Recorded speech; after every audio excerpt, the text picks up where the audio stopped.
Hello students, मैं अजय यादव आपका आपके अपने यूट्यूब चैनल आरएस अकेडमी में स्वागत करता हूँ। हम लोगों का चल रहा है इसमें जो टॉपिक है करंट अफेयर को हम लोग पढ़ रहे हैं। और जैसा कि पता भी होगा कि हम लोग करंट अफेयर में जो हम लोगों का पहला प्रश्न है वो इतिहास से रिलेटेड होगा। तो हम लोग पढ़ते हैं अपने पहले प्रश्न की ओर। देखिए यहाँ पर पहला प्रश्न है, आज के दिन मदर टेरेसा को अमेरिका के राष्ट्रपति पदक से सम्मानित किया गया था। इन्हें भारत के सर्वोच्च पुरस्कार भारत रत्न से कब सम्मानित किया गया था? तो देखिए इसके कहने का मतलब यह है कि आज के ही दिन 20 जून को अमेरिका के राष्ट्रपति पदक से मदर टेरेसा को सम्मानित किया गया था। और इन्हें भारत रत्न, जो कि भारत का सर्वोच्च सम्मान है, यह भी दिया गया था। तो यहाँ पर पूछा कि भारत रत्न इन्हें कब दिया गया था? इन्हें भारत के सर्वोच्च पुरस्कार भारत रत्न से कब सम्मानित किया गया था? तो 1980 में इन्हें सम्मानित किया गया था भारत रत्न से। किससे? भारत रत्न से इन्हें 1980 में सम्मानित किया गया था। देखिए जो मदर टेरेसा है, मदर टेरेसा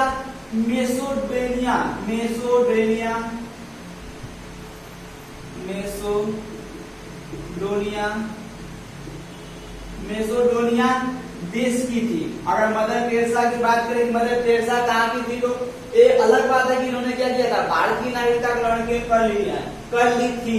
लेकिन मूलतः रूप से देखा जाए तो कहाँ की रहने वाली थी? मेसेडोनिया की रहने वाली थी। जो मेसेडोनिया है, यहाँ पर इनका जन्म 26 अगस्त 1910 को हुआ था।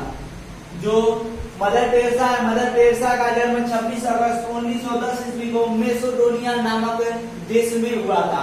लेकिन इन्होंने क्या किया कि भारत में आकर बसी और भारत की नागरिकता ग्रहण कर ली, जिसके कारण इन्हें 1980 में भारत का सर्वोच्च सम्मान भारत रत्न दिया गया था। देखिए यहाँ पर मदर टेरेसा को आज के ही दिन यानी कि 20 जून, कब? 20 जून 1985 को। कब? 20 जून 1985 को। 20 जून मतलब आज के ही दिन 1985 ईस्वी की बात है। 20 जून 1985 ईस्वी को अमेरिका के राष्ट्रपति रोनाल्ड रीगन, अमेरिका के उस समय 1985 में राष्ट्रपति थे रोनाल्ड रीगन के द्वारा अमेरिका के राष्ट्रपति पदक से सम्मानित किया गया था। राष्ट्रपति पदक से सम्मानित किया गया था। राष्ट्रपति पदक से सम्मानित किया गया था मदर टेरेसा को। तो आज के ही दिन 20 जून 1985 को अमेरिका के तत्कालीन राष्ट्रपति रोनाल्ड रीगन के द्वारा मदर टेरेसा को राष्ट्रपति पदक से सम्मानित किया गया था। और भारत रत्न से कब सम्मानित किया गया? 1980 में। जो मदर टेरेसा, इनका जन्म कब हुआ था? 26 अगस्त 1910 को। कहाँ पर हुआ था? मेसेडोनिया में हुआ था। अब देखिए जो मदर टेरेसा है, इनको नोबेल पुरस्कार भी मिल चुका है। मदर टेरेसा को नोबेल पुरस्कार, मदर टेरेसा को शांति का नोबेल मिल चुका है। कब? किसका? शांति का नोबेल पुरस्कार, शांति का नोबेल पुरस्कार। मदर टेरेसा से बढ़िया प्रश्न पूछ दिया है कि मदर टेरेसा को शांति का नोबेल कब दिया गया था? तो मदर टेरेसा को शांति का नोबेल 1979 में दिया गया था। कब दिया गया था? 1979 में। मदर टेरेसा को शांति का नोबेल पुरस्कार कब दिया गया था? तो 1979 में दिया गया था। शांति का नोबेल इन्हें कब मिला था? 1979 में मिला था। देखिए जो मदर टेरेसा है, मदर टेरेसा को 2016 में, मदर टेरेसा को 2016 की बात है, 2016 में मदर टेरेसा को संत की उपाधि दी गई थी। मदर टेरेसा को संत की उपाधि दी गई थी। जो मदर टेरेसा है, इनको संत की उपाधि दी गई। संत की उपाधि दी गई। कब दी गई? 2016 में। 2016 में संत की उपाधि किनको दी गई? मदर टेरेसा को दी गई। किसने दिया? तो पोप ने दिया। किसने दिया था? पोप ने। और जो पोप है, यह ईसाई धर्म का सबसे सम्माननीय पद है, यानी कि जो ईसाई धर्म का सर्वश्रेष्ठ महात्मा उसको कह सकते हैं, होता है, उसको हम पोप कहते हैं। क्या कहते हैं? पोप कहते हैं। और जो पोप है, इसने क्या किया था? संत की उपाधि दिया था किन्हें? Mother Teresa. कब? 2016 में। और जो पोप है, इससे प्रश्न बनता है कि पोप कहाँ पर बैठते हैं? पोप कहाँ पर बैठते हैं? तो जो पोप है, देखिए यहाँ पर पोप की बात करता है, जो पोप है वो कहाँ पर बैठते हैं? तो जो पोप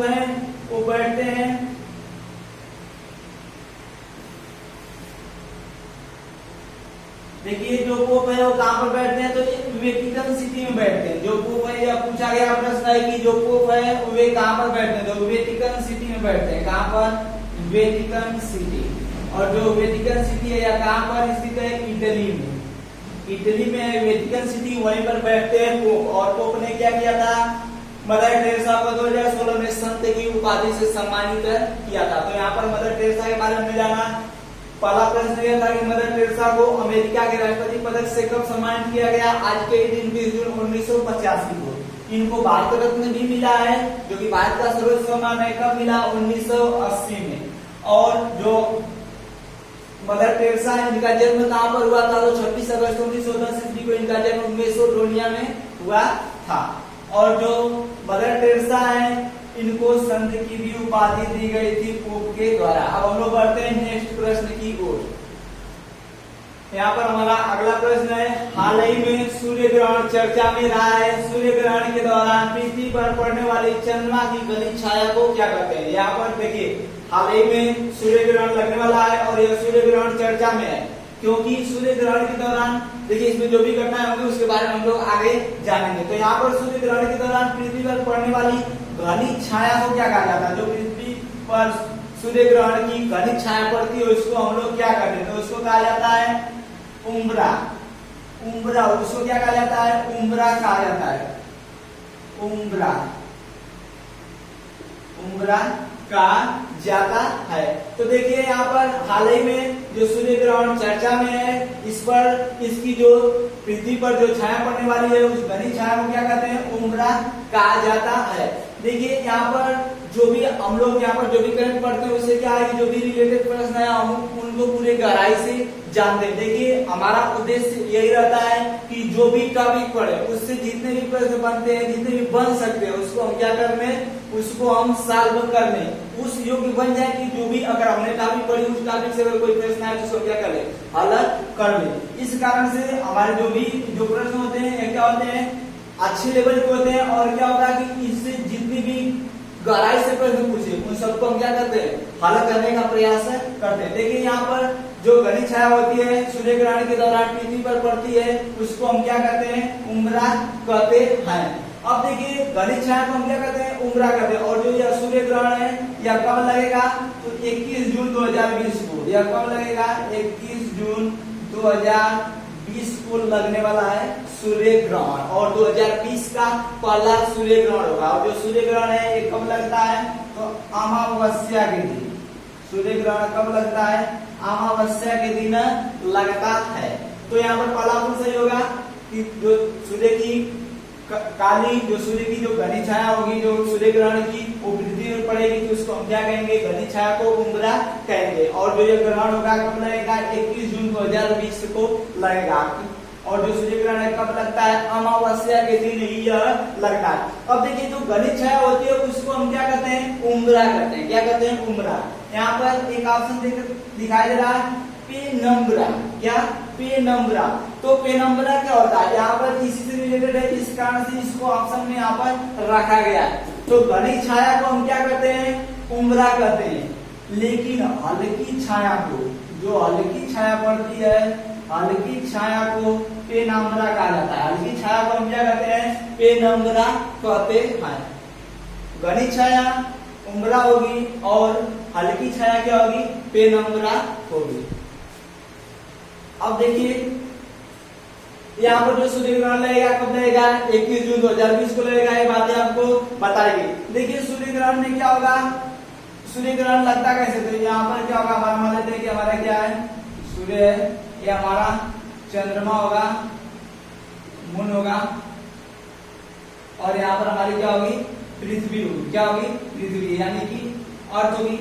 अब देखिए जब सूर्य ग्रहण लगेगा तो उस समय क्या होगा, सूर्य चंद्रमा और पृथ्वी तीनों एक ही सीध में होते हैं। कैसे होते हैं, तीनों एक ही सीध में होते हैं। तीनों एक ही सीध में होते हैं। जब तीनों एक ही सीध में होते हैं ऐसे होंगे सन, मून और अर्थ, मतलब सूर्य चंद्रमा और क्या होगी, पृथ्वी। अगर जब तीनों एक ही सीध में होते हैं तो इस जो यह क्रम है, इस क्रम को सिजिगी कहा जाता है। क्या कहा जाता है, सिजिगी कहा जाता है। जो ये क्रम है सन, उसके बाद मून, उसके बाद अर्थ यानी कि सूर्य, सूर्य के बाद चंद्रमा, चंद्रमा के बाद पृथ्वी। ये जो क्रम है इस क्रम को क्या कहा जाता है? सीजीगी कहा जाता है। अब देखिए जो यह सूर्य ग्रहण है यह चर्चा में है। क्यों चर्चा में है इसके बारे में हम लोग आगे जानते हैं। देखिए जो इस बार का सूर्य ग्रहण रहेगा यह 21 जून 2020 को रहेगा और यह चर्चा में है। क्यों चर्चा में है? देखिए एक कंपनी है एरीज, कंपनी का नाम क्या है? एरीज। एरीज जो कंपनी है यह क्या करेगी? जो एरीज कंपनी है यह फेसबुक और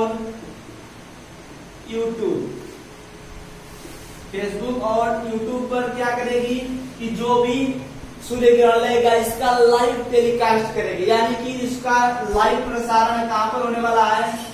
लाइव प्रसारण कहां पर होने वाला है? फेसबुक और यूट्यूब पर। तो इस कारण से जो 2020 का पहला सूर्य ग्रहण लगा यह चर्चा में। क्यों चर्चा में? क्योंकि एक कंपनी है भारत की एरीज जो संस्था है, यह संस्था क्या करेगी? फेसबुक और यूट्यूब पर इस जो सूर्य ग्रहण लगेगा इसका लाइव टेलीकास्ट करेगी, यानी कि लाइव प्रसारण करेगी। देखिए एरीज जो कंपनी है, एरीज का फुल फॉर्म क्या होता है? Aryabhatta research institute of observation science. Aryabhatta research institute of observation science, इसकी फुल फॉर्म है एरीज की। जो एरीज कंपनी है यह क्या करेगी? फेसबुक और यूट्यूब पर जो सूर्य ग्रहण लगेगा इसको लाइव इसका प्रसारण करेगी। बात आई है एरीज कंपनी की, तो एरीज का full form Aryabhatta research institute of observation science. इसकी स्थापना 1954 में की गई थी। जो एरीज कंपनी है इसकी स्थापना कब की गई थी? 1954 ईस्वी में की गई थी। कब? 1954 में की गई थी। और जो यह कंपनी है यह कहाँ स्थित है? जो यह कंपनी है यह नैनीताल में स्थित है। कहाँ पर स्थित है? नैनीताल में स्थित है। तो हाल ही में सूर्य ग्रहण चर्चा में है। सूर्य ग्रहण के दौरान पृथ्वी पर पड़ने वाली चंद्रमा की घनी छाया को क्या कहते हैं? तो चंद्रमा की जो घनी छाया है उसको क्या कहते हैं? अम्बरा कहते हैं। हल्की छाया को पेनम्बरा कहते हैं। और जो सूर्य, चंद्रमा और जो पृथ्वी तीनों जब एक ही स्थिति में रहेंगे तो उस स्थिति को क्या कहते हैं? सीजीगी कहते हैं। और यह चंद्र ग्रहण जो सूर्य ग्रहण है कब लगेगा? 21 जून 2020 को लगेगा। और यह चर्चा में क्यों है? क्योंकि एक भारत की संस्था एरीज, इसने क्या कहा है कि फेसबुक और यूट्यूब पर जो सूर्य ग्रहण होगा इसका लाइव टेलीकास्ट किया जाएगा। एरीज की बात हुई है तो इसका फुल फॉर्म होता है Aryabhatta research institute of observation science. इसकी स्थापना 1954 में की गई थी। और जो यह संस्था है कहाँ पर स्थित है? नैनीताल में स्थित है। अब हम लोग बढ़ते हैं अगले प्रश्न की ओर। देखिए अगला प्रश्न है आईएमडी द्वारा हाल ही में जारी प्रतिस्पर्धा सूचकांक 2020 में भारत का स्थान कौन सा है? एक संस्था है आईएमडी, इसने क्या किया है? प्रतिस्पर्धा सूचकांक 2020 जारी किया है अभी हाल ही में। इसमें भारत का स्थान कौन सा है? तो इसमें भारत का स्थान 43वां है। कौन सा स्थान है? प्रतिस्पर्धा सूचकांक, इसमें भारत का स्थान कौन सा है? 43वां। ऐसे देखने में अच्छा लग रहा है भाई हम लोग किस नंबर पर है? 43वें स्थान पर है। लेकिन जो अब बात सुनेंगे आप उससे आराम हो जाएगा। भारत 43वें स्थान पर है, ऐसे लग रहा है कि अच्छे पोजीशन में। लेकिन जो यह सूचकांक है प्रतिस्पर्धा सूचकांक, इसमें कुल कितने देशों को शामिल किया गया था? तो कुल देश इसमें थे केवल 63। कितने?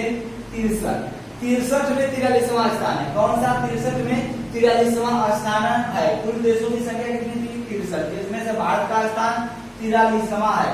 पहले स्थान पर कौन है? तो पहले स्थान पर सिंगापुर। पहले स्थान पर किसको रखा गया है? सिंगापुर को रखा गया है। और लास्ट नंबर पर यानी कि 63वें स्थान पर कौन है? 63वें स्थान पर कौन है? वेनेजुएला।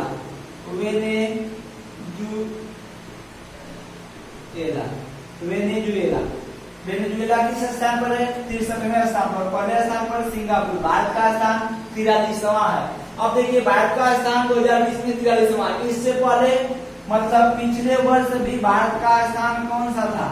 पिछले वर्ष भारत का स्थान जो था वहां पर भी 43वां स्थान ही था, यानी कि इसमें कोई परिवर्तन नहीं हुआ है। पिछले वर्ष भी भारत का स्थान 43वां था प्रतिस्पर्धा सूचकांक में, और इस साल यानी 2020 में भी किस नंबर पर भारत 43वें स्थान पर है। इसमें कुल कितने देशों को शामिल किया गया? 63 देशों को शामिल किया गया। पहले स्थान पर कौन है? सिंगापुर। लास्ट स्थान पर कौन है? वेनेजुएला है। अब इसको जारी किसने किया था? IMD। तो जो IMD संस्था है यह भी सिंगापुर की है। जो IMD संस्था है वो कहाँ की है? सिंगापुर की है, और इसने सिंगापुर को टॉप पर रखा है, मतलब पहले स्थान पर रखा है। IMD का फुल फॉर्म होता है IMD।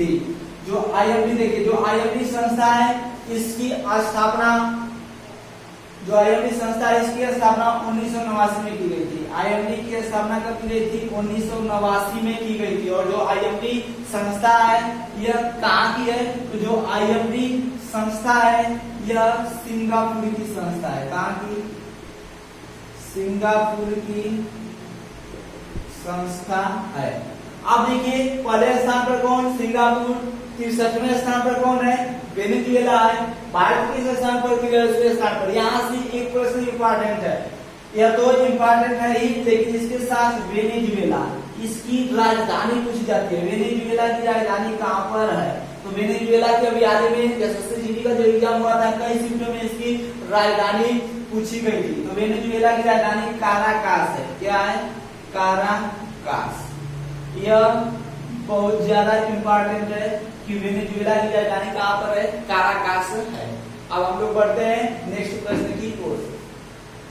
देखिए अगला प्रश्न है, हाल ही में किस राज्य से गरीब कल्याण रोजगार अभियान की शुरुआत करने की घोषणा केंद्र सरकार द्वारा की गई है? तो अभी हाल ही में बिहार, अभी हाल ही में जो बिहार है, बिहार राज्य से गरीब कल्याण रोजगार अभियान की शुरुआत करने की घोषणा केंद्र सरकार द्वारा की गई है। प्रधानमंत्री नरेंद्र मोदी ने एक योजना शुरू करने की घोषणा की है। उस योजना का नाम क्या है? गरीब कल्याण रोजगार अभियान। गरीब कल्याण रोजगार अभियान। यह कहाँ से शुरू किया जाएगा? बिहार से शुरू किया जाएगा। बिहार का एक जिला है खगड़िया जिला। खगड़िया जिला बिहार का एक जिला है जिसका नाम है खगड़िया। बिहार के खगड़िया जिला से यह प्रारंभ होगी। बिहार के किस जिले से इसकी शुरुआत की जाएगी? बिहार के खगड़िया जिले से इसकी शुरुआत की जाएगी। और इसकी शुरुआत कब होगी? तो इसकी जो शुरुआत होगी वह 20 जून 2020 जून 2020 को की जाएगी। तो अभी हाल ही में बिहार राज्य के खगड़िया नामक जिले से 20 जून 2020 को क्या होगी? बिहार के खगड़िया नामक जिले से 20 जून 2020 को केंद्र सरकार द्वारा गरीब कल्याण रोजगार अभियान योजना शुरू की जाएगी। अब देखिए जो ये योजना है, इस योजना का उद्देश्य क्या है? बिहार के खगड़िया से स्टार्ट हुई है और कब स्टार्ट होगी? 20 जून 2020 को स्टार्ट होगी, यानी कि आज ही के दिन ये क्या होगी? स्टार्ट होगी। अब देखिए जो गरीब कल्याण रोजगार अभियान योजना है, यह योजना शुरू क्यों की गई है? तो यह जो योजना है यह क्यों शुरू की गई है? तो प्रवासी मजदूरों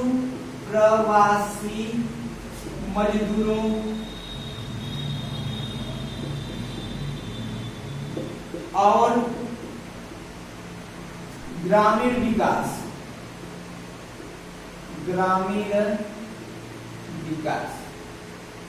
देखिए जो गरीब कल्याण रोजगार अभियान की शुरुआत की गई है, यह किस कारण से की गई है? क्या इसका उद्देश्य? तो इसका उद्देश्य है प्रवासी मजदूरों को नौकरी दिलाना। क्या? प्रवासी मजदूरों को रोजगार दिलाना। क्या करना? रोजगार दिलाना। जो भी प्रवासी मजदूर है उनको क्या किया जाए? अच्छे से अच्छा रोजगार दिया जाए, मतलब सभी को क्या किया जाए? किसी न किसी प्रकार से रोजगार दिया जाए। और इसका एक और उद्देश्य है, और ये उद्देश्य क्या है कि ग्रामीण विकास, मतलब जो भी ग्रामीण क्षेत्र है उसका क्या किया जाए? विकास किया जाए। तो प्रवासी मजदूरों को रोजगार देना और ग्रामीण जो भी गांव है उनको क्या करना? उनका विकास करना, ग्रामीण विकास। क्या है इसका जो गरीब कल्याण रोजगार अभियान है, इसका उद्देश्य रखा गया है। इसका उद्देश्य यही है कि प्रवासी मजदूरों को रोजगार दिया जाए और ग्रामीण विकास भी किया जाए। अब देखिए जो यह अभियान है यह कितने दिनों तक चलेगा? तो गरीब कल्याण रोजगार अभियान 125 दिनों तक चलेगा। कितने दिनों तक चलेगा? 125 दिनों तक यह चलेगा। कितने दिनों तक? 125 दिनों तक। इसमें कुल कितना फंड जारी किया गया है? मतलब ये जो योजना है गरीब कल्याण रोजगार अभियान, इस अभियान के तहत कुल कितना फंड जारी किया गया है? तो 50,000 करोड़ रुपया। कितना? 50,000 करोड़ रुपया जारी किया गया है। और यह जो अभियान है कितने दिनों तक चलेगा? 125 दिनों तक मात्र चलेगा। और यह 6 राज्यों में किया जाएगा। कितने राज्यों में इसको शुरू किया जाएगा? 6 राज्यों में इसको शुरू किया जाएगा। और वे 6 राज्य कौन कौन से हमको देख लेते हैं। 6 राज्यों में शुरू किया जाएगा। बिहार, उत्तर प्रदेश, राजस्थान,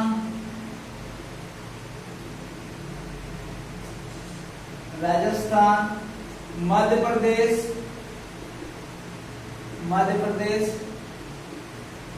झारखंड और छठवां है ओडिशा या उड़ीसा। तो यही 6 राज्य हैं जहाँ पर क्या प्रवासी श्रमिक अधिक है, प्रवासी मजदूर अधिक है। इस कारण से यही से क्या किया जाएगा? इन्हीं 6 राज्यों में गरीब कल्याण रोजगार अभियान को चलाया जाएगा 125 दिनों तक, जिसके तहत 50,000 करोड़ रुपया फंड जारी किया गया है।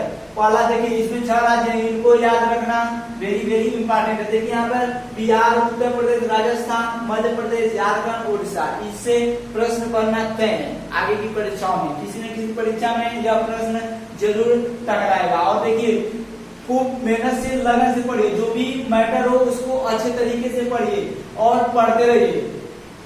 भीमराव अंबेडकर ने कहा है कि जो शिक्षा है, शिक्षा उस शेरनी का दूध, शिक्षा वह शेरनी का दूध है जिसको जो जितना पिएगा उतना ही गरजेगा। जो डॉक्टर भीमराव अंबेडकर थे, उन्होंने कहा था कि शिक्षा शेरनी का वह दूध है जो इसे जितना पिएगा वह क्या करेगा? उतना ही गरजेगा। तो आप जितने अच्छे से तैयारी करेंगे, जितने अच्छे से पढ़ेंगे, क्या होगा कि हम अपने जीवन में उतने ही अच्छे तरीके से सफल होंगे। अब हम बढ़ते हैं अगले प्रश्न की ओर। देखिए अगला प्रश्न है, हाल ही में सुर्खियों में रही बुंदेसलीगा। बुंदेसलीगा एक लीग है। बुंदेसलीगा का संबंध किस खेल से है? तो जो बुंदेसलीगा है इसका संबंध फुटबॉल से। किससे है? फुटबॉल से।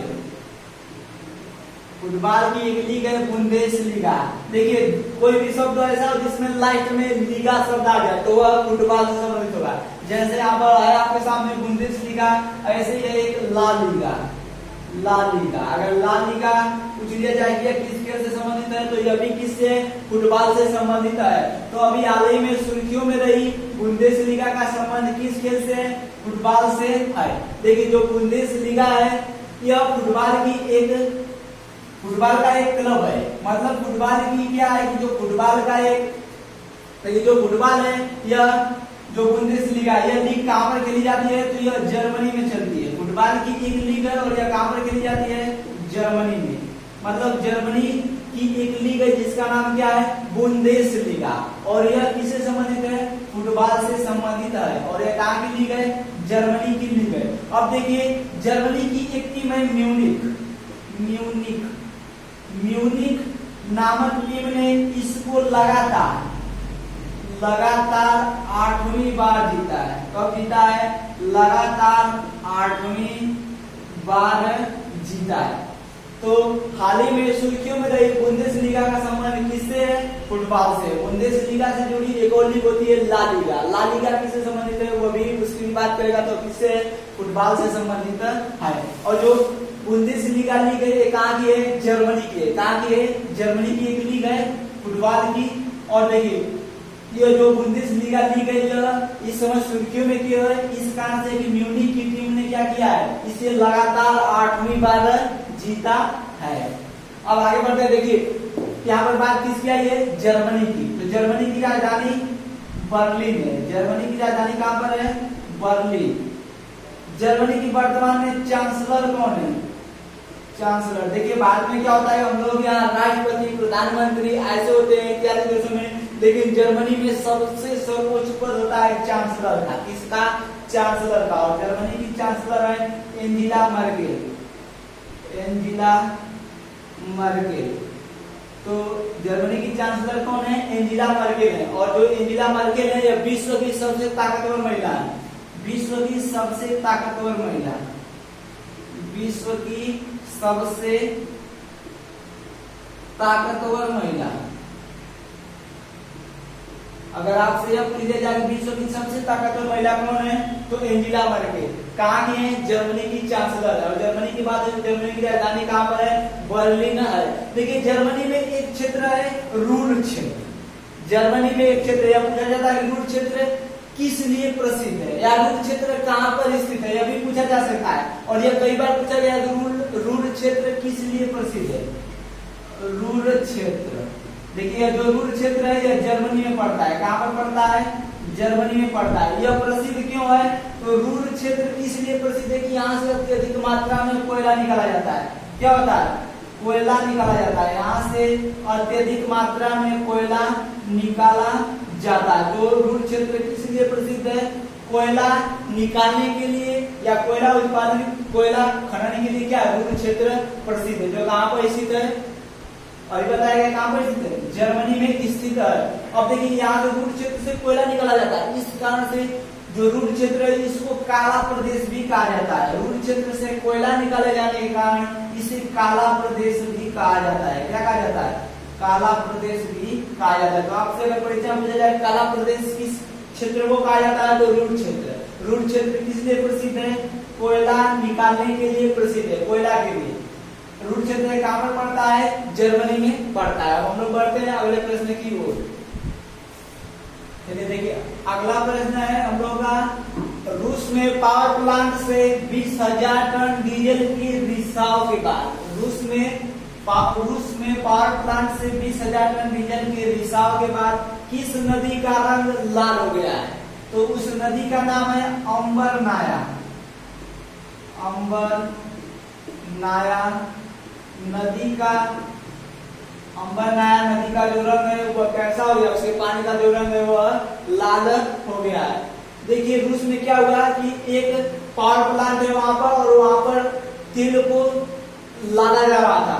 और वहां पर क्या है, वहां पर जो देखिए यह जो अंबर नाया नदी है इसी में क्या हुआ कि यह रिसाव हुआ है। कितना? 20,000 टन डीजल का रिसाव हुआ है। थोड़ा सा इसके बारे में जान लेते तब जानते हैं क्यों, कैसे इसका रिसाव हुआ।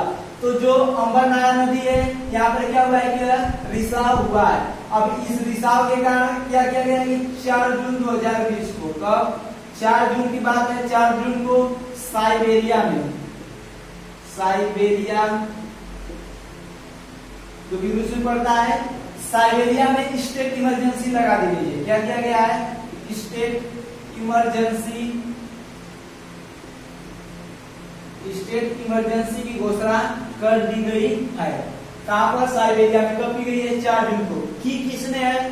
तो रूस के तत्कालीन मतलब वर्तमान में राष्ट्रपति हैं व्लादिमीर पुतिन। व्लादिमीर पुतिन ने क्या किया है कि साइबेरिया में 4 जून को स्टेट इमरजेंसी लगा दी। क्यों लगा दी? इस काम से लगा दी। क्या हुआ कि रूस में पावर प्लांट से 20,000 टन डीजल के रिसाव हो गया, डीजल का रिसाव हो गया, जिससे अंबर नाया नदी का जो रंग है वह कैसा हो गया? लाल हो गया। देखिए वहां से जो डीजल था उसको निकाला गया। जब डीजल को निकाला गया, जो ये साइबेरिया यहाँ पर अत्यधिक जो भी इलाके हैं अत्यधिक, उसमें क्या है? बर्फीले इलाके। कैसे इलाके हैं? बर्फीले इलाके हैं। और बर्फीले इलाके होने के कारण वहां पर जो टैंकर था वो टैंकर रखे गए थे, और बर्फ के पिघलने के कारण उसमें से एक पिलर था जो क्या हुआ कि उस टैंकर में धंस गया, जिसके कारण से 20,000 टन डीजल का रिसाव हो गया। और किस नदी में पहुंच गया? वह वहीं पर अंबर नाया नदी है, उस अंबर नाया नदी में पहुंच गया, जिससे क्या हुआ कि जो उसका रंग है वह कैसा हो गया? लाल हो गया। और वहां पर साइबेरिया में स्टेट इमरजेंसी लगा दिया गया है। और जो यह रिसाव हुआ है, इस रिसाव से जो यह रिसाव हुआ है, इस रिसाव से 350 वर्ग किलोमीटर, कितना? 350 वर्ग किलोमीटर का क्षेत्रफल प्रभावित हुआ है। कितना क्षेत्रफल प्रभावित हुआ है? 350 वर्ग किलोमीटर, बहुत अधिक होता है। इतना क्षेत्रफल क्या हुआ है वहां पर प्रभावित हुआ है, किससे? डीजल की रिसाव होने के कारण। अब देखिए इतना क्षेत्रफल क्या हुआ है? रिसाव के कारण वहां पर प्रभावित हुआ है। और जो ये घटना घटी है कहाँ पर घटी है? रूस में। रूस के पावर प्लांट जो कि कहाँ पर स्थित है? साइबेरिया में वो जो पावर प्लांट था वो स्थित है। और विशेषज्ञों की माने, किसकी? विशेषज्ञों की, वहां पर जितने भी विशेषज्ञ, अगर विशेषज्ञों की माने तो विशेषज्ञों के अनुसार जो जल पर जो ये आपका जो डीजल है उसका रिसाव हो गया है, जिसके कारण से अगर उसको साफ कराया जाए तो सफाई का खर्च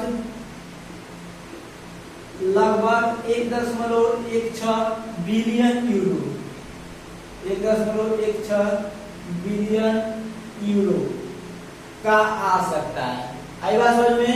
तो अभी हाल ही में रूस में पावर प्लांट से 20,000 टन डीजल के रिसाव के बाद अंबर नाया नदी का जो रंग है वो कैसा हो गया है? लाल हो गया है। और इस रिसाव के कारण साइबेरिया में स्टेट इमरजेंसी घोषणा 4 जून को रूस के तत्कालीन राष्ट्रपति जो वर्तमान में व्लादिमीर पुतिन, उन्होंने क्या किया है कि इमरजेंसी लगा दी है। अब देखिए जो इमरजेंसी लगाई है तो किस कारण से लगाई है? क्योंकि डीजल का रिसाव हुआ है। उसे कितना क्षेत्र प्रभावित है? तो 350 वर्ग किलोमीटर क्षेत्र क्या प्रभावित है। और विशेषज्ञों के अगर माने तो जो यह प्रभावित क्षेत्र है इसको साफ कराया जाए तो सफाई का खर्च कितना बैठेगा? 1.16 बिलियन यूरो तक खर्च आ सकता है। अब देखिए यहाँ पर बात किसकी हुई है? रूस की। बात किसकी हुई है? रूस की। तो रूस के बारे में जानते हैं। रूस की राजधानी वो है मॉस्को। रूस की राजधानी कहाँ पर है? मॉस्को है। देखिए कुछ लोग मॉस्को और मैक्सिको में कंफ्यूज हो जाते हैं। मैक्सिको, देखिए जो मैक्सिको है ये खुद एक देश है और मैक्सिको की राजधानी मैक्सिको सिटी है, लेकिन यहाँ पर क्या है? मॉस्को। रूस की राजधानी कहाँ पर है? मॉस्को। और जो मॉस्को है इसी तरह समझ जाता है मॉस्को किस नदी के किनारे स्थित है? तो जो मॉस्को है यह मोस्कवा नदी के किनारे स्थित है। किस नदी के किनारे? मोस्कवा नदी के किनारे स्थित है रूस की राजधानी मॉस्को। अब देखिए जो रूस है, रूस के वर्तमान में राष्ट्रपति कौन है? यानी प्रेसिडेंट रूस की इस समय कौन है? तो जो रूस के राष्ट्रपति अभी बताएगा जिन्होंने क्या किया? इमरजेंसी लगा दी है, वे है व्लादिमीर पुतिन।